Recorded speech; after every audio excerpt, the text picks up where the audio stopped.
सभी विद्यार्थियों को नमस्ते। विद्यार्थियों, आपका जानवी एजुकेशन हब में स्वागत है।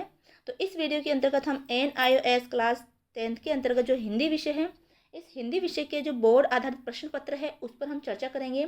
और इस वीडियो के अंतर्गत हम जो आपके बोर्ड के अभी जो नया पैटर्न है उसके अंतर्गत आपके जो क्वेश्चन पेपर आने वाला है उसी के आधार पर इस वीडियो में एक प्रश्न पत्र पर चर्चा की गई है, उसके क्वेश्चन आंसर भी आपको बताए गए हैं। तो उससे पहले हम देखते हैं कि आपके कौन कौन से चैप्टर आपके एग्जाम में आने वाले हैं, उन्हीं चैप्टर की आप तैयारी करके जाइएगा। तो मैंने ये पहले भी बताया, लेकिन एक बार मैं आपको और बता देती हूँ कि आपके जो चैप्टर है वो टोटल 14 चैप्टर आने वाले हैं। बाकी जो 8 चैप्टर है वो आपके TMA के अंतर्गत ये चैप्टर आ गए हैं, तो इनकी आपको तैयारी नहीं करनी है।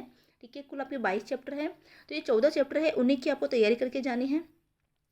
तो ये सारे ही चैप्टर मैंने पढ़ा भी रखे हैं, उनके क्वेश्चन आंसर भी करवा रखे हैं। तो आप प्लेलिस्ट देखिए, अगर वहाँ पर इन चैप्टर को पढ़िए, जो जो चैप्टर आपके मेन एग्जाम में आने वाले हैं उनको पढ़िए। वैसे सारे चैप्टर वहाँ पढ़ा रखे हैं, ठीक है। और इन्हीं चैप्टर की आप क्वेश्चन आंसर भी देखिए। अगर आपने चैप्टर अच्छे से पढ़ लिया तो क्वेश्चन कहीं से भी आए आपको घबराने की आवश्यकता नहीं है, आप आराम से करके आओगे। क्योंकि अब की बार जो बोर्ड का जो पैटर्न है, एग्जाम का पेपर प्रश्न पत्र का जो पैटर्न है वो भी आपका चेंज हुआ है। अधिकतर MCQ आने वाले हैं, खाली स्थान वाले प्रश्न आने वाले हैं, है ना। तो किस तरह के प्रश्न आएंगे हम आगे देखेंगे अभी।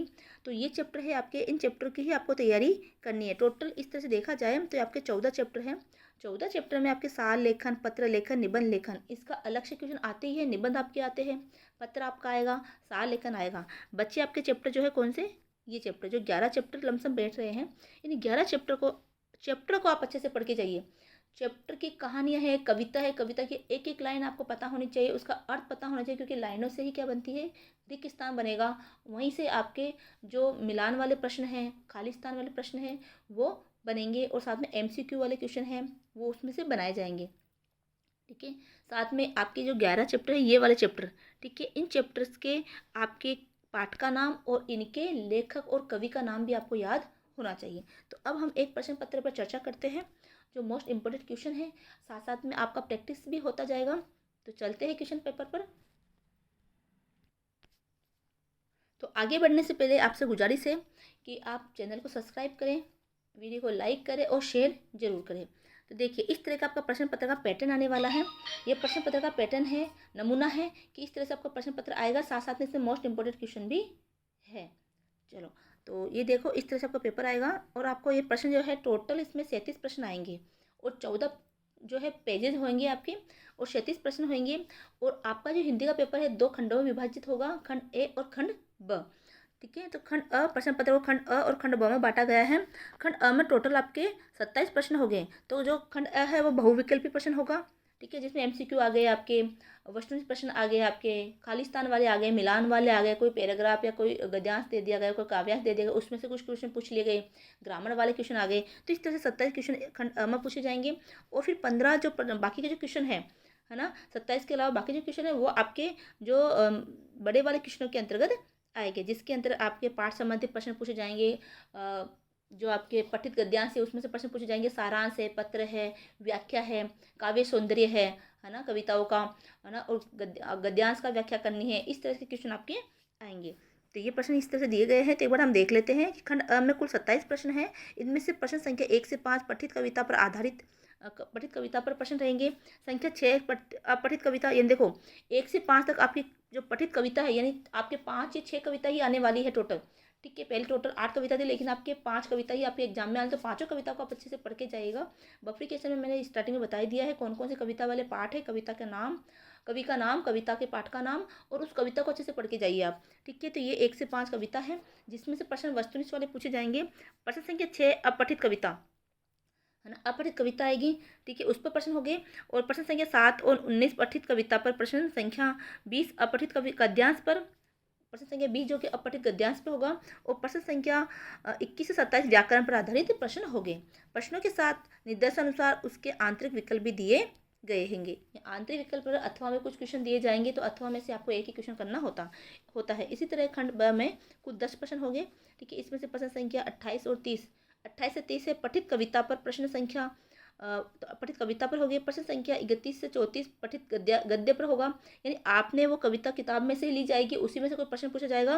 और जो गद्य है वो भी किताब से ही होगा, उसी में से कोई प्रश्न होगा। ठीक है, प्रश्न संख्या 35 से 37 लेखन कौशल पर आधारित प्रश्न हो गए, जिसके अंतर्गत आपके पत्र है, निबंध है, सार लेखन है। ठीक है, इस तरह से प्रश्न दिए जाएंगे और साथ में अथवा वाले प्रश्न भी आएंगे। आंतरिक विकल्प दिया जाएगा, जो विकल्प आपको अच्छा लगे वो क्वेश्चन आप कीजिएगा। चलो अब प्रश्न हम देखते हैं। तो अभी जो है हम खंड अ पर ही प्रश्न देखेंगे, क्योंकि ये बहुत लंबा पेपर है, वीडियो बड़ा बन जाएगा। तो हम जो खंड अ है उसके ही क्वेश्चन आंसर हम देखेंगे। खंड ब वाला मैं अगले वीडियो में लेके आ जाऊंगी। देखो खंड अ, सभी प्रश्न अनिवार्य है। तो प्रश्न पत्र आपके 3 घंटे का होगा, समय आपको 3 घंटे मिलेगा और टोटल 100 नंबर का प्रश्न पत्र होगा। तो प्रश्न संख्या सभी प्रश्न अनिवार्य है। प्रश्नों के लिए निर्धारित अंक उसके सामने दिए गए हैं। तो देखो अंक भी यहाँ पर दिए गए हैं सामने। तो प्रश्न संख्या 1 है, वस्तुनिष्ठ प्रश्न है, इसमें दे रखे हैं। खंड अ है, निम्नलिखित प्रश्नों के रिक्त स्थान भरिए और अपनी उत्तर पुस्तिका में लिखिए। कबीर ने गुरु की तुलना, अब देखो कविता से जो आपका दोहा वाला पार्ट है उसमें से लिया गया है। कबीर ने गुरु की तुलना किससे की है? तो कबीर ने गुरु की तुलना जो है कुम्हार से की है। तो यहाँ पर आएगा कुम्हार। ठीक है, गुरु कुमार शीश कुंभ है, गड़ी गड़ी काटे खोट, अंतर हाथ सहार दे बाहर बाहे चोट। ये उस दोहे से कविता, मतलब इस दोहे से ये जो प्रश्न लिया गया है। तो यहाँ क्या आएगा? कुम्हार। फिर है आह्वान कविता के कवि कौन है? तो आह्वान कविता के कवि मैथिली शरण गुप्त है। ठीक है, ये इसका आंसर आएगा, मैथिली शरण गुप्त। तो ये देखो आपको सारी कविताओं के कवि के नाम भी याद होने चाहिए।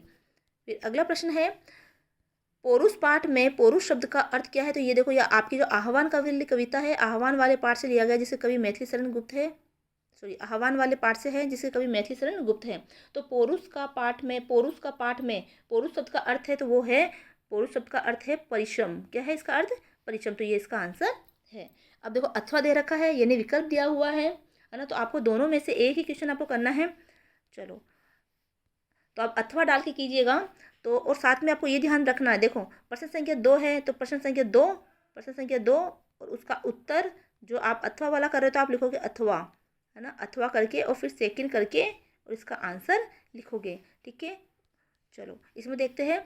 आज़ादी कविता में दर्जी और शागिर्द के संवाद के माध्यम से बताया गया है। तो आज़ादी कविता जो है, जिसके कवि जो है मूल कवि तो बालचंद्र चुल्लीकाठ है, और जिसको हिंदी में अनुवाद असद जैदी ने किया है।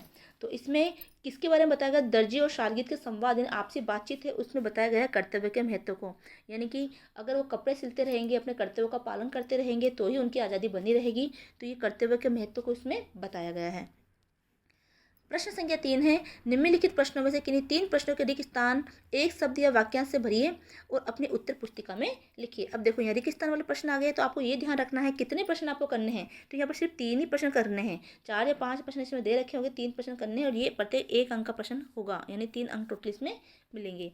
तो आपको पूरी लाइन ना उतार के आप डायरेक्ट आंसर में खाली स्थान में जो शब्द आएगा वो भी आप आंसर में लिख सकते हो। जैसे कि आपने प्रश्न संख्या 3 डाला अपने उत्तर पुस्तिका में और उत्तर लिखा। उत्तर में जो आपका फर्स्ट, आप मान लो 3 ही तो करना था, मान लो आप पहला कर रहे हो, तो पहले का उत्तर जो भी आएगा आप खाली स्थान में लिख सकते हो। जैसे कि आज़ादी कविता में बछड़ा में उछल कूद मचा रहा, तो यहाँ पर क्या आएगा? चारागाह। क्या आएगा? चारागाह में उछल कूद मचा रहा है। तो ये चारागाह में उछल कूद मचा रहा है। ठीक है, तो यहाँ पर चारागाह आएगा। तो आप सही सीधा आप आंसर लिख सकते हो। सरसों हो गई सबसे सयानी में सयानी का अर्थ है समझदार होना। सयानी यानी कि समझदार होना, समझदार होना या फिर सयानी या नवयुवती या सयानी होना। तो इस तरह से सेकंड का आंसर यहाँ पर है, तो आप यहाँ पर लिख सकते हो। ठीक है, आगे देखते हैं। प्रश्न संख्या 3, यानी कि मैं सारे के उत्तर बताऊंगी, लेकिन करने आपको 3 ही है इसमें से। बूढ़ी प्रतिभा दु कविता के अनुसार खून की उल्टियाँ कौन करती है? ये हवा करती है। खून की उल्टियाँ किसे करते हुए बताया गया है? हवा को करते हुए बताया गया है। कविता में बगुला प्रतीक है, तो बगुला किसका प्रतीक है? ढोंगी व्यक्ति का। चालाक या ढोंगी व्यक्ति वर्ग का प्रतीक है, तो चालाक या ढोंगी, ढोंगी लिख सकते हो आप, ढोंगी वर्ग, है ना, या फिर चालाक वर्ग, या फिर चालाक वर्ग का प्रतीक है। तो इस तरह से इसका आंसर आएगा। ठीक है, उम्मीद है कि आपको समझ में आ रहा होगा। अभी हम यहाँ पर खंड अ को ही हम हल करेंगे, खंड ब वाला हम अगले वीडियो में करेंगे, वरना ये वीडियो बड़ा बन जाएगा। अगला है निम्नलिखित प्रश्नों में से, चौथा प्रश्न है कि निम्नलिखित प्रश्नों में से किन्हीं 2 प्रश्नों के रिक्त स्थान भरिए और अपने उत्तर पुस्तिका में लिखिए। तो आपको देखो 2 ही प्रश्न करने हैं, इस तरह से प्रश्न होगा। तो प्रत्येक प्रश्न आपके 2 नंबर का होगा। तो ठीक है, तो क्रम रूपी तेल के बिना, देखो क्रम दिया पे खाली स्थान दे रखा है, पे बुक में भी दे रखा है, तो बुक के पीछे के जितने भी एमसीक्यू है वो सारे पढ़ के जाइएगा, रिक्त स्थान पढ़ के जाइएगा। तो क्रम रूपी तेल के बिना भाग्य रूपी दीपक नहीं जल सकता, दीप नहीं जल सकता। तो क्रम रूपी तेल के बिना भाग्य रूपी दीपक नहीं जल सकता। तो इस तरह से आपका इसमें आंसर आएगा। ठीक है, अगला है जो परिश्रम करेगा उसी के सपने पूरे हो गए। क्या पूरे हो गए? सपने तो ये आज़ादी वाली कविता से है है ना। और ये आह्वान वाली कविता से दे रखा है ये वाला प्रश्न, तो आह्वान वाली से, ये आज़ादी वाली कविता से। सुई की चमकती नोक पर टिकी है, सुई की नमकती नोक पर क्या टिकी हुई है? आज़ादी। क्या टिकी हुई है? आज़ादी टिकी हुई है, आज़ादी। ठीक है, तो देखो अब मुझे तो लाइन टू लाइन चैप्टर याद है, तो इसलिए मैंने यहाँ पर बिना देखे भी सब कुछ लिख दिया। तो इसी तरह से आपको भी कविता 5-6 कविता जो भी है आपके एग्जाम में आने वाली है वो आपको याद होनी चाहिए, है ना। तो यह आंसर आ गया। फिर है व्यक्ति उच्च कुल में जन्म लेने से ऊंचा जो है ऊंचा वो नहीं हो कर सकता जब तक उसके कार्य अच्छे न हो। देखो, व्यक्ति उच्च कुल में जन्म लेने से ऊंचा स्थान, यहाँ पर आएगा स्थान प्राप्त नहीं कर सकता, स्थान प्राप्त नहीं कर सकता जब तक उसके कार्य अच्छे ना हो। जब तक उसके कार्य क्या ना हो? अच्छे या महान ना हो। अच्छे लिख सकते हो या फिर आप महान लिख सकते हो, अच्छे या महान ना हो। तो इस तरह से इसमें आंसर आएगा। फिर है निम्नलिखित प्रश्नों में से किन्हीं 2 प्रश्नों के रिक्त स्थान एक शब्द या वाक्यांश से भरिए तथा अपने उत्तर पुस्तिका में लिखिए। देखो क्वेश्चन नंबर 1 से 5 तक आपकी कविताओं से आएंगे। निंदक को आंगन में क्या बना कर रखना चाहिए? कुटी बनाकर। क्या रखना चाहिए? निंदक को आंगन के अंदर जो है कुटिया बनाकर रखना चाहिए। तो यहाँ पर आएगा कुटिया, इस वाले खाली स्थान में आएगा कुटिया। कुटिया बनाकर रखना, कुटिया बनाकर अपने पास ही रखना चाहिए, क्योंकि निंदक से हमें अपनी क्या पता चलता है? हमें अपनी जो है कमियों का पता चलता है, हमें अपनी कमियों का पता चलता है। ठीक है, तो इस तरह से इसका आंसर आएगा, हमें अपनी कमियों का पता चलता है। इसी का प्रश्न संख्या सेकंड है आज़ादी कविता के लेखक कौन थे? आज़ादी कविता के लेखक बाल चंद्र चुल्लीकाट है। तो यहाँ पर आप लिखोगे बाल चंद्र चुल्लीकाट। ठीक है, बाल चंद्रन चुल्लीकाट।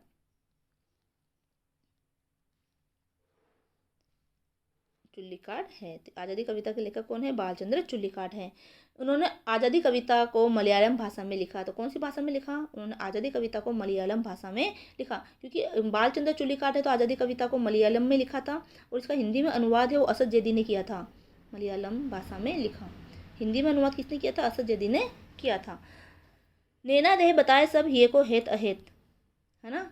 तो नैना दे बताए सब हिये को हेत हेत, जैसे निर्मल आरसी भली बुरी सब कही दे, तो ये उस दोहे से लिया गया है। तो नैना दे बताए सब दोहे में आंखों से मन के भावों का किसका पता चलता है? आंखों से मन के भावों का पता चलता है। मन के भावों का पता चलता है कि आंखों को मन का दर्पण कहा गया है। तो आंखों को क्या कहा? आंखों को दर्पण कहा गया है। आंखें जो है दर्पण के समान माना गया है। तो आंखें किसके समान है? दर्पण के समान है। आंखें दर्पण के समान है। तो ये इसका आंसर इस तरह से आएगा। तो रिक्त स्थान में भरना है आपको। फिर प्रश्न संख्या 6। अब देखो प्रश्न संख्या 6 जो है ये इस तरह से आपकी कोई कविता दे रखी है, अपठित कविता है ना। निम्नलिखित काव्यांश को ध्यानपूर्वक पढ़िए और उत्तर के रूप में दिए गए विकल्पों में से सर्वाधिक उपयुक्त विकल्प छांटकर अपने उत्तर पुस्तिका में लिखिए। तो इस तरह से आपका छठा प्रश्न है। अभी आपकी कविता दे रखी है, आपने कहीं नहीं पढ़ी है, अपठित कविता है, इसको आपको पढ़ के प्रश्न के उत्तर देने हैं। चलो देखते हैं हम।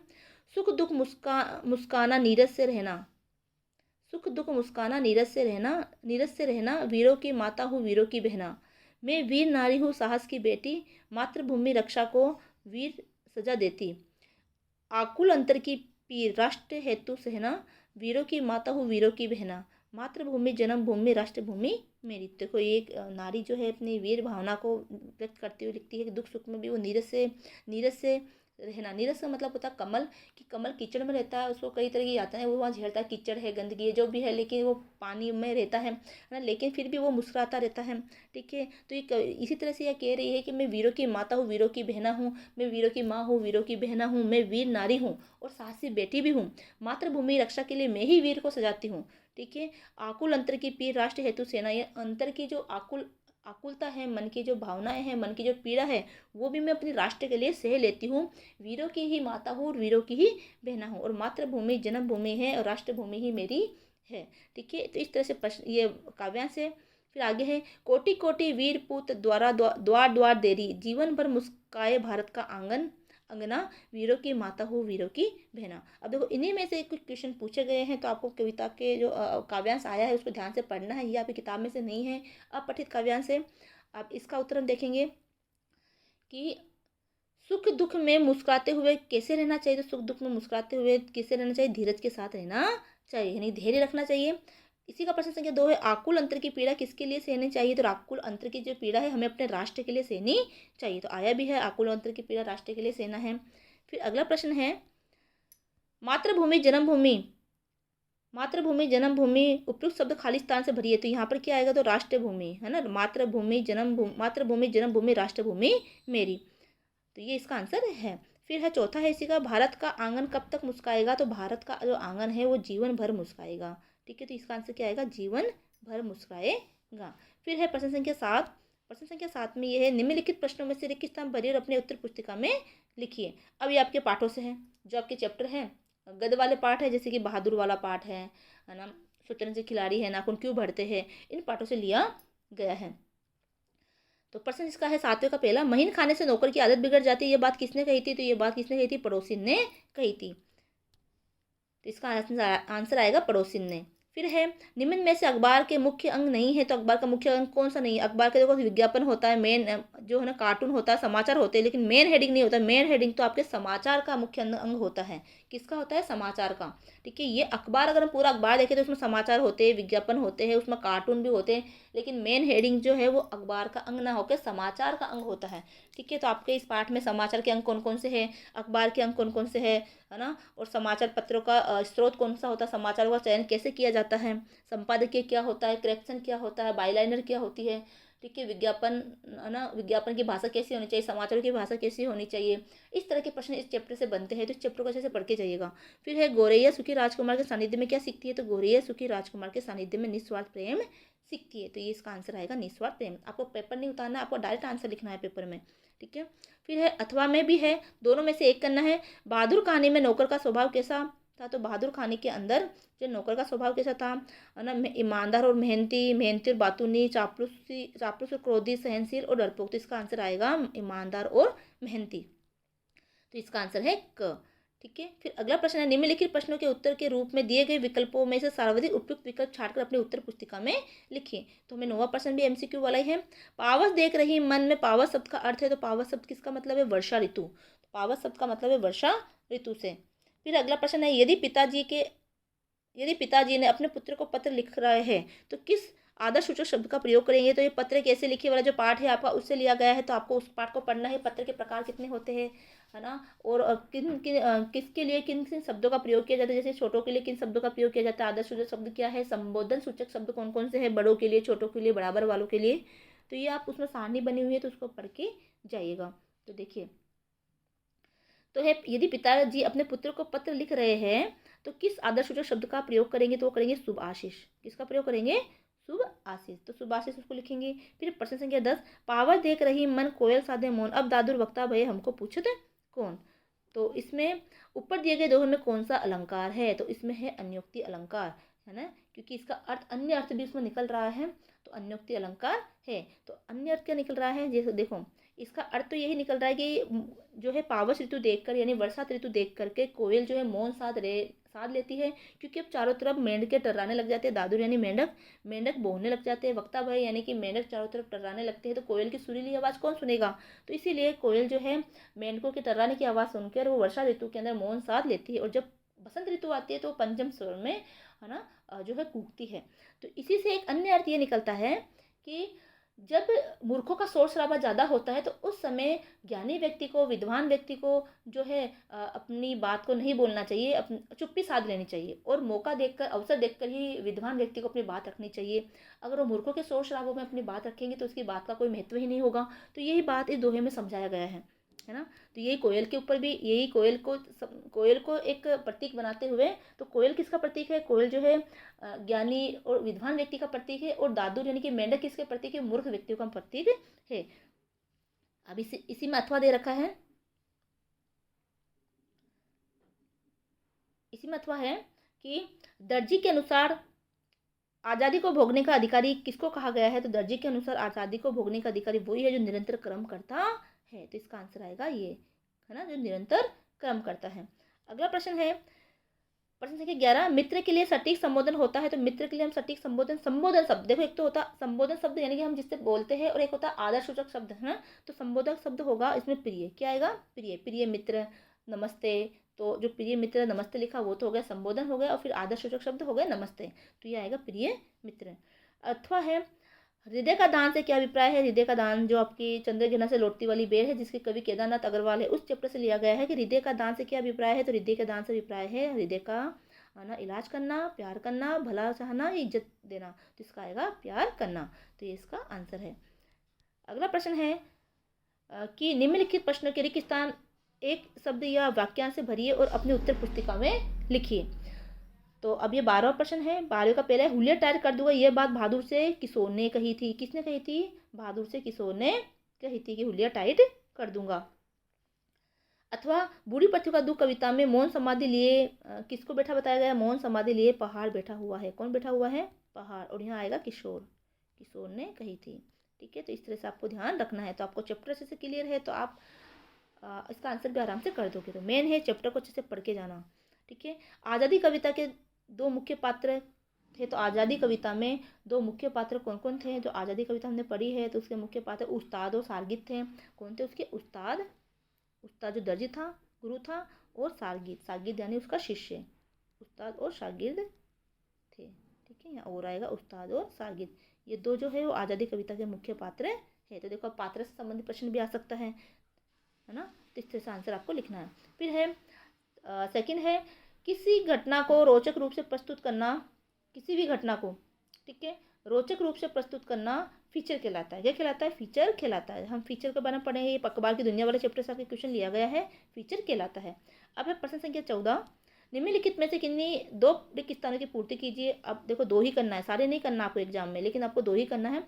तो इस तरह का पैटर्न आएगा आपका क्वेश्चन, इस तरह से आएंगे। तो आपको ये आइडिया होना चाहिए कि हमें जो 11 पार्ट मेरे जो दे रखे, यानी 14 पार्ट है, उसमें पत्र सार है, उसमें तो क्वेश्चन छोटे छोटे याद करके जाओगे। जो 11 पार्ट है उसको अच्छे से आप पढ़ के जाइएगा। आपकी बार तो एनआईएस ने आपके बहुत कम सिलेबस कर दिया है। पहले तो स्टूडेंट 22 पार्ट पढ़ के जाते थे, अब तो 11 पार्ट ही है। 11 पार्टों को पढ़ लो, कहानी कविता को रट्टा मार लो, कविताओं के लेखक के नाम, पाठ के नाम, कवियों के नाम, ये सारे आपको याद होने चाहिए। इन्हीं से प्रश्न मिलान वाले आ जाते हैं, इन्हीं से आपका गद्यांश आएगा। अब मैं आपको एक वीडियो एक और बनाऊंगी, है ना, जिसमें बताऊंगी कि आप कैसे अच्छे से नंबर प्राप्त कर सकते हो। बहुत आसान है हिंदी का पेपर, थोड़ा सा ही पढ़ के जाओगे ना आप, तो कुछ प्रश्न तो ऐसे है कि जिसके आंसर आपकी किताब उसमें पेपर में ही है ना। तो कौन कौन से ऐसे प्रश्न है जिसको आपको ध्यान से करना है, थोड़ा पढ़ के भी आप आराम से पास हो सकते हो, और उनके क्वेश्चन के आंसर भी आपके पेपर के अंदर ही मिल जाएंगे, है ना। वो कौन कौन से क्वेश्चन है वो मैं आपके लिए एक अलग से 10-15 मिनट का वीडियो लेके आऊँगी। ठीक है, तो आजकल में वीडियो भी आ जाएगा। अगला है, निम्नलिखित में से किन्हीं दो रिक्त स्थानों की पूर्ति कीजिए। आज़ादी पाठ के कवि, अब देखो कवि का नाम आ गया, तो आज़ादी पाठ के कवि कौन है? बालचंद्र चुल्लीकाठ। ठीक है, दक्षिण देश के जो लोग हैं वो गौरैया की प्रतीक्षा कर रहे थे। ये जो सुखी राजकुमार वाला पाठ उससे लिया गया। दक्षिण देश के लोग गौरैया की प्रतीक्षा कर रहे थे, तो यहाँ पर आएगा गौरैया। ठीक है, तीसरा है, अंधेरी नगरी नाटक के लेखक कौन है? तो लेखक का नाम याद रखना, भारतेंदु हरिश्चंद्र। तो अंधेरी नगरी जो नाटक है उसके लेखक है भारतेंदु हरिश्चंद्र। भारतेंदु हरिश्चंद्र। ठीक है, ये आपका आंसर इसमें लिखना है। फिर है, राजकुमार का हृदय किसके बना था? राजकुमार का हृदय जो है जस्ते का बना था। ये आएगा जस्ते का बना था। राजकुमार का हृदय जस्ते का बना था, जस्ते का बना था। तो मैंने इसका आंसर यहाँ लिख ही दिया है। ठीक है, अब आगे प्रश्न संख्या 15, निम्नलिखित संवाद किस पात्र के हैं? किन्हीं दो की पहचान कीजिए और रिक्त स्थान भरिए। संवाद, अब देखो यहाँ पर डायलॉग पूछा गया है कि किसने बोला है। ठीक है, इस तरह के प्रश्न भी आपके आ सकते हैं। जैसे कि इसमें आपको दो की पहचान करनी है। अच्छा आज रात में मिस्र देश जाऊंगी, आज वे उमंग से भरी थी। तो ये बात किसने बोली थी? ये बात गौरैया ने कही थी। किसने कही थी? ये गौरैया ने। तो इस तरह के क्वेश्चन आपके आ सकते हैं, गौरैया ने कही थी। मैं आज और रुक जाऊं मगर मैं तुम्हारी आंख नहीं निकालूंगी। तो ये बात भी किसने कही थी? गौरैया ने कही थी, है ना। फिर है, मैं उसे मारता नहीं तो शायद वह भागता नहीं। तो ये किसने कहा था? अमरकांत ने, लेखक ने, वाचक ने। तो ये अमरकांत जो है बहादुर पाठ का लेखक है ना। तो ये अमरकांत ने कही थी। तो ये अमरकांत लिख सकते हो आप, लेखक लिख सकते हो आप, वाचक लिख सकते हो। ठीक है, अगला है, ऐसा न हो कि ऐसा न हो कि यह बेवकूफ़ इस बात पर सारे नगर को फूंक दे या फांसी दे दे। अंधेरी नगरी नाटक में यह कथन किसने कहा था? जो ये कथन है वो मंत्री ने कहा था। ठीक है, ये कथन किसने कहा था? मंत्री ने कहा था। तो इस तरह से आपको आंसर लिखना है। चलो आगे प्रश्न संख्या 16 है, नीचे दिए गए कथनों में से किन्हीं दो कथन उत्तर पुस्तिका में लिखिए और बताइए वो सही है या गलत। बगुला चालाक वर्ग के लोगों का प्रतीक है, तो ये वाक्य क्या है, सही है कि बगुला चालाक वर्ग के लोगों का प्रतीक है। बहादुर अपने घर में माँ के गहने चुराकर शहर भागा था, नहीं भाई वो माँ के गहने नहीं चुराए थे, उसने हंडिया में से 2 रुपये 3 रुपये निकाले थे और वो अपना शहर आ गया था, तो ये वाक्य गलत है। अमरकांत का जन्म 1 जुलाई 1992 को ग्राम नगर में हुआ था, तो ये वाक्य भी गलत है। अलसी के फूल गुलाबी रंग के होते, तो अलसी के फूल भाई नीले रंग के होते हैं, ठीक है, तो ये वाक्य भी क्या है, गलत है। फिर है प्रश्न संख्या 17, तुमने मुझे इतनी आश्चर्य वस्तु बताई, लेकिन उससे भी ज़्यादा आश्चर्य है मनुष्य का, तो इससे ज़्यादा आश्चर्य क्या है, मनुष्य का। गौरैया, तो यहाँ पर आएगी गौरैया ने, प्यारी गौरैया तुमने मुझे इतनी आश्चर्यजनक वस्तुएं बताई, लेकिन उससे भी ज़्यादा आश्चर्यजनक है मनुष्य का दुख दर्द। तो देखो आपको लाइन भी याद होनी चाहिए, और ये लाइन कब याद होगी आपको, जब आपने चैप्टर को अच्छे से पढ़ा होगा। मूल पाठ को पढ़िए, मूल पाठ के बाद में जो आपके चरित्र चित्रण दे रखा है पाठों में, है ना, कथा वस्तु दे रखी है, वहाँ भी पढ़िए, क्योंकि वहाँ से भी क्वेश्चन पूछे जाते हैं। अच्छा, इसका हो गया। अब इसी का सेकंड है, क्योंकि आपको अथवा में दे रखा, तो अथवा में या तो आप ये कीजिए या फिर नीचे वाला कीजिए, दोनों में से एक ही करना होगा। तो ये है सेकंड में कि कहता माँ बाप का कर्ज तो जन्म भर रहता है, इससे माँ बाप के प्रति, तो ये किसने कही थी बात, तो कि बहादुर कहता माँ बाप का कर्ज तो जन्म भर रहता है, इसमें माँ बाप के प्रति कर्तव्य का बोध था, तो क्या था, कर्तव्य का बोध। तो ये वाक्य आएगा कि बहादुर कहता माँ बाप का कर्ज तो जन्म भर रहता है, इसमें माँ बाप के प्रति कर्तव्य का बोध था, किसमें था, बहादुर में था। फिर है प्रश्न संख्या 18, नीचे दिए गए पाठों को और पात्रों के 2 सही युग्म चुनिए और अपने उत्तर पुस्तिका में लिखिए। अब देखो इसमें सिर्फ 2 ही सही युग्म चुनने हैं, लेकिन मैं आपको सारे सही युग्म बता दूंगी, ठीक है, तो आपको ध्यान रखना है, प्रश्न करते हुए सारे प्रश्न आप नहीं करके आओगे, जितना पूछा है सही 2 युग्म, सिर्फ 2 ही युग्म इसमें छाटने हैं, सभी करके आओगे तो नंबर नहीं मिलेंगे, ठीक है। पाठ का नाम, इधर पात्र का नाम।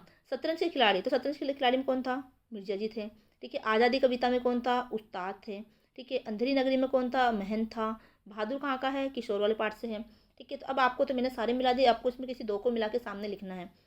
चलो आगे है प्रश्न संख्या 19, प्रश्न संख्या 19 है, निम्नलिखित में से किन्हीं 2 रिक्त स्थानों की पूर्ति कीजिए। पत्र मुख्यतः 2 प्रकार के होते हैं, एक तो होता है अनौपचारिक और एक तो औपचारिक, तो यहाँ तो अनौपचारिक तो लिखा हुआ है, हम लिख सकते हैं यहाँ पर औपचारिक। कौन सा पत्र है, औपचारिक, तो यहाँ पर होता है औपचारिक, अनौपचारिक और औपचारिक। फिर है प्रश्न संख्या ख, समाचार 3 प्रकार के होते हैं, स्थानीय, राष्ट्रीय और अंतर्राष्ट्रीय। कौन से होते हैं, स्थानीय, राष्ट्रीय और अंतर्राष्ट्रीय, है ना। अगला, अखबार में बाईलाइनर, है ना, संपादक की ओर संकेत करता है। अखबार में बाईलाइनर क्या करता है, संपादक, यानी किसने ये लिखा है तो संपादक की ओर संकेत करता है, यहाँ पर आएगा संपादक, संपादक की ओर संकेत करता है। प्रश्न संख्या ग है, गौरैया के सानिध्य में निस्वार्थ प्रेम सीखती, किसके सानिध्य में, गौरैया राजकुमार के सानिध्य में निस्वार्थ प्रेम सीखती है, तो यहाँ पर आएगा राजकुमार, ठीक है, तो यहाँ पर राजकुमार आपको लिखना है। तो इस तरह से इसका आंसर है। फिर है प्रश्न संख्या 20, निम्नलिखित गद्यांश को ध्यानपूर्वक पढ़िए, उत्तर के रूप में दिए गए विकल्पों में से सर्वाधिक उपयुक्त विकल्प छाटकर अपने उत्तर पुस्तिका में लिखिए। अब देखो यहाँ पर तो हमें गद्यांश को पढ़ के ही उत्तर देने हैं, तो बहुत आसान पेपर है। तो देखिए, साहित्य का आधार जीवन है, इसी आधार पर साहित्य की दीवार खड़ी होती है, उसकी अटारियाँ, मीनार और गुंबद बने हैं, लेकिन बुनियाद मिट्टी के नीचे दबी पड़ी है। जीवन परमात्मा की सृष्टि है, इसलिए सुबोध है, सुगम है और मर्यादाओं से परिमित है। जीवन परमात्मा को अपने कामों का जवाबदेह है या नहीं हमें मालूम नहीं, लेकिन साहित्य मनुष्य के सामने जवाबदेह है। इसके लिए कानून है जिनसे वह इधर उधर नहीं जा सकता। मनुष्य जीवन पर्यंत आनंद की खोज में लगा रहता है। किसी को यह रत्न द्रव्य में मिलता है, किसी को भरे पूरे परिवार में, किसी को लंबे चौड़े भवन में, किसी को ऐश्वर्य में, लेकिन साहित्य का आनंद इस आनंद से ऊंचा है। उसका आधार सुंदर और सत्य है। वास्तव में सच्चा आनंद सुंदर और सत्य से मिलता है। इसी आनंद को दर्शाना वही आनंद उत्पन्न करना साहित्य का उद्देश्य है। तो अब देखो, इससे प्रश्न पूछे गए हैं कि साहित्य और जीवन में गहरा संबंध है, क्योंकि जो साहित्य जीवन में गहरा संबंध इसलिए कि साहित्य जीवन की मजबूत दीवार है, तो यह आएगा साहित्य जीवन की मजबूत दीवार है। प्रश्न संख्या 2 है, तो इसका आंसर ख है। फिर प्रश्न संख्या 2, मनुष्य किसकी खोज में जीवन भर लगा रहता है, तो मनुष्य जो है आनंद की खोज में जीवन भर लगा रहता है। अभी उसमें ये लाइन आई भी थी। प्रश्न संख्या 3 है, इसी का, है ना, 20वें का ही 3 है, साहित्य के आनंद का आधार है, तो साहित्य के आनंद का आधार क्या है, सुंदर और सत्य को पाना, तो ये इसका आंसर है। फिर है प्रश्न संख्या 4, लंबे चौड़े भवन में, वाक्य में लंबे चौड़े व्याकरण की दृष्टि से क्या है, तो लंबा चौड़ा क्या है, लंबा चौड़ा विशेषण है। यानी भवन की क्या विशेषता है कि वो कैसा है, लंबा चौड़ा, तो ये विशेषण है। देखो ग्रामर भी मैंने पढ़ा रखी है, तो व्याकरण वाली जो प्लेलिस्ट बनी हुई है वहाँ पर जाके आप ग्रामर देख सकते हो। फिर है निम्नलिखित प्रश्नों के उत्तर के रूप में दिए गए विकल्पों में से सर्वाधिक उपयुक्त विकल्प छांटकर अपनी उत्तर पुस्तिका में लिखिए। प्रश्न संख्या 21 है 9 2 11 होना का अर्थ है। अब देखो ये व्याकरण है, 9 2 11 होना, इसका मतलब है भाग जाना, है ना, ये मुहावरा है। अथवा सफलता प्राप्त करने के लिए खाली स्थान पाताल एक करना पड़ता है, तो सफलता प्राप्त करने के लिए आकाश पाताल एक करना पड़ता है। तो इसमें क्या आएगा, आकाश पाताल, ये रहा आकाश लिखा हुआ, तो ये इसका आंसर आएगा। तो इस मुहावरे को पूरा करना है तो आकाश पाताल एक करना होता है। फिर है प्रश्न संख्या 22, वह समाज जिसमें पहला पद संख्यावाचक विशेषण होता है। देखो मैंने समास भी पढ़ाया हुआ है, तो समास का वीडियो आप देख के जाइएगा। तो वह समाज जिसमें पहला पद संख्यावाचक होता है तो वो होता है द्विगु समाज। क्या होता है, ये रहा द्विगु समाज, है ना। फिर अथवा में है भाई बहन में कौन सा समाज है, तो भाई बहन में जो है वो द्वंद समाज है। तो कौन सा समाज है इसमें, द्वंद। जहाँ योजक चिन्ह आता है वह द्वंद समाज होता है, जहाँ संख्यावाचक शब्द होते हैं वहाँ पर द्विगु समाज होता है। आगे देखो प्रश्न संख्या 23, निम्नलिखित वाक्यों में से शुद्ध वाक्य है। तो निम्नलिखित वाक्य में से शुद्ध वाक्य कौन सा है, तो उसकी शंका का समाधान हो गया। देखो उसकी शंका का, देखो ये तो पहला वाक्य, उसकी शंका समाप्त हो गई, उसकी शंका का समाधान हो गया, उसकी शंका का निवारण हो गया, उसे अब शंका नहीं है, तो इसमें आएगा उसकी शंका का समाधान हो गया, ये इसका आंसर है। फिर है प्रश्न, इसी का अथवा है कि श्री कृष्ण ने के अनेकों नाम हैं। ठीक है, श्री कृष्ण के अनेक नाम हैं, श्री कृष्ण के अनेक प्रकार के नाम हैं, श्री कृष्ण के अनेक नाम प्रमुख है। तो इसमें आएगा श्री कृष्ण के अनेक नाम है। प्रश्न संख्या 24 है, तो इसका आंसर खा गया। फिर प्रश्न संख्या 24 का है कि निम्नलिखित में से वाक्य है मेरा दृढ़ विश्वास है कि भारत जीतेगा। मेरा दृढ़ विश्वास है कि वाक्य भारत जीतेगा। तो इसमें देखो वाक्य की रचना के आधार पर वाक्य के भेद बताने हैं। तो वाक्य की रचना के आधार पर वाक्य के 3 प्रकार के भेद होते हैं, संयुक्त वाक्य, मिश्रित वाक्य और जो सरल वाक्य। तो ये है संयुक्त, ये है जो है ये जो वाक्य है वो मिश्रित वाक्य है, क्योंकि यहाँ की का प्रयोग किया गया है, ये मिश्रित वाक्य। तो वाक्य के प्रकार भी मैंने ग्रामर में पढ़ा रखा है, तो वो पढ़ के जाइएगा। फिर है अथवा सीता खाना खाती है, रचना के आधार पर वाक्य भेद बताइए। तो सीता खाना खाती है, रचना के आधार पर ये सरल वाक्य है, तो ये आएगा आंसर सरल वाक्य। अब है प्रश्न संख्या 25, निम्नलिखित प्रश्नों में से किन्हीं 2 प्रश्नों के उत्तर अपनी उत्तर पुस्तिका में लिखिए। रविंद्र का संधि विच्छेद है, देखो संधि विच्छेद आएगा तो रविंद्र, रवि प्लस इंद्र, तो इसका आएगा रवि प्लस इंद्र, रविंद्र, रवि प्लस इंद्र।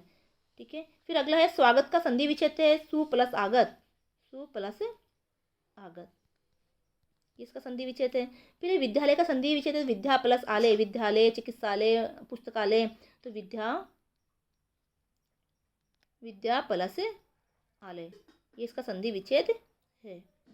फिर प्रश्न है अगला, हृदयोद्गार का संधि विच्छेद, हृदयोद्गार का होगा हृदय प्लस उद्गार, हृदय प्लस उद्गार, यानी हृदय प्लस उद्गार, ये इसका संधि विच्छेद होगा। ठीक है, अगला प्रश्न नंबर 26 है, निम्नलिखित प्रश्नों में से किन्हीं 2 के उत्तर अपनी उत्तर पुस्तिका में लिखिए। सामाजिक शब्द में प्रत्यय का प्रयोग होता है। देखो प्रत्यय रूपक वाला प्रश्न आ गया, सामाजिक, समाज प्लस इक, तो इसमें आएगा समाज प्लस इक, तो इसमें कौन सा प्रत्यय है, इक प्रत्यय है। कौन सा है, इक प्रत्यय इसमें है। फिर है गाय वाला शब्द में प्रत्यय कौन सा है, तो वाला, गाय प्लस वाला, मतलब वाला, क्योंकि प्रत्यय में से पीछे लगते हैं, जिस शब्दांत के पीछे जो जिस शब्द के पीछे को शब्दांश लगते हैं वो प्रत्यय कहलाते हैं, और शब्द के आगे जो शब्दांश लगते हैं वो उपसर्ग कहलाते हैं। अब देखो यहाँ अनुशासन है ना, वी है ना, ये उपसर्ग है, तो उपसर्ग हमेशा शब्द के आगे लगेंगे और प्रत्यय हो शब्द के पीछे लगते हैं। तो अनुशासन शब्द में कौन सा उपसर्ग है, उपसर्ग का प्रयोग किया गया, तो वो होगा अनु। ठीक है, अनु प्लस शासन, अनुशासन। विज्ञान में वी प्लस ज्ञान, तो वी आपका क्या है, वो है उपसर्ग। तो ये देखो ग्रामर से आपके उपसर्ग पूछे गए हैं। फिर प्रश्न संख्या 27 यानी कि खंड अ का लास्ट प्रश्न है, निम्नलिखित प्रश्नों में से किन्हीं 2 के उत्तर अपने उत्तर पुस्तिका में लिखिए। आप कहाँ से आ रहे हैं, वाक्य में क्रिया विशेषण है, तो क्रिया विशेषण क्या है इसमें, कहाँ से, है ना, स्थानवाचक क्रिया विशेषण है, तो कहाँ से आ रहे हैं। क्रिया विशेषण किसकी विशेषता बताता है, तो क्रिया विशेषण क्रिया के होने की विशेषता बताता है। किसकी विशेषता बताते हैं, क्रिया की, यानी क्रिया किस तरह से की जाती है, वो धीरे धीरे चलता है, घोड़ा तेज दौड़ता है ना, आप कहाँ से आ रहे हो, तो ये सभी क्या है, क्रिया की विशेषता बता रहे हैं। यानी आने की विशेषता क्या है, कहाँ से आ रहे हैं। जो शब्द क्रिया की विशेषता बताते हैं उन्हें क्या कहते हैं, उन्हें क्रिया विशेषण कहा जाता है। तो क्रिया विशेषण भी मेरी पढ़ाई हुई है, क्रिया विशेषण कहा जाता है, क्रिया विशेषण कहा जाता है। जो क्रिया की विशेषता बताता है, आपके काम करने के ढंग की विशेषता बताता है, वो क्रिया विशेषण कहा जाता है। फिर अगला है समीना ध्यान से चलती है, वाक्य में क्रिया विशेषण क्या है। अब चलने की क्या विशेषता है कि ध्यान से, तो इसमें आएगा ध्यान से। क्या आएगा इसमें? ध्यान से। समीना ध्यान से चलती है, तो ये ध्यान से, ये इसका क्रिया विशेषण है, तो ये आपको यहाँ पर लिखना है। ठीक है, इस तरह से आपके खंड अ जो है कंप्लीट होता है, जिसमें मैंने सारे वस्तु प्रश्न खाली स्थान वाले ये प्रश्न दिए हुए हैं। तो आपको कविता है, चैप्टर है, उसको अच्छे से पढ़ना है। उन्हीं में से रिक्त स्थान है, MCQ पढ़ने की। अब ये खंड ब है। खंड ब के अंतर्गत आपके इस तरह से प्रश्न दिया जाएगा। काव्यांश की व्याख्या है, काव्य सौंदर्य लिखना है, आपके ये व्याख्या है। ठीक है, तो ये कुछ क्वेश्चन है, तो इनको हम अगले वीडियो में देखेंगे, वरना ये वीडियो बहुत बड़ा हो जाएगा। ठीक है, तो ज़्यादा वीडियो को शेयर करें, चैनल को सब्सक्राइब करें। मिलते हैं अगले वीडियो में। जय हिंद, जय भारत।